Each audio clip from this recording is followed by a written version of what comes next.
कशी वाटते मंडळी? मी आलेली आहे वेग एक्झिबिशनला बोरोलीला आणि इथे मला वसईकर रेवती भेटली आहे आणि तिचं साड्यांचं स्टुडिओ आहे, रेव सागा स्टुडिओ. आणि इथे भरपूर साड्या आहेत, रेंजही छान आहे. कुठच्या प्रकारच्या साड्या आहेत? माझ्याकडे वेगवेगळ्या राज्यात पण वेगवेगळ्या साडीज आहे. These saris are all handpick saris. माझ्याकडे भागलपुरी साडी आहे, माझ्याकडे लिनन कॉटन आहे, माझ्याकडे मल कॉटन चिकनकारी साडीज आहे, आमच्याकडे महेश्वरी साडीज पण आहे, जामदानी खादी साडीज आणि आमच्याकडे ऑर्गेन्झा पैठणी पण आहे. Organza material is something that you can wear at for parties. In organza we have given a traditional touch. आणि मला वाटतं नवीन आता हे असं पण फार चाललंय ना? हो, मी स्वतः घातली आहे.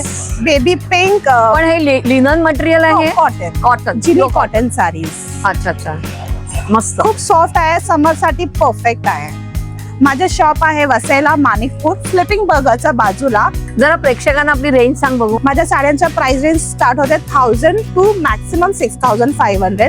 आपल्या अर्चना आरते रेसिपीजला लाईक, शेअर आणि सबस्क्राईब करायचंय आणि इन्स्टाला फॉलो करायचंय. आमच्या इंस्टाग्राम आयडी आहे रेवसागा_स्टुडिओ. नक्की फॉलो करा.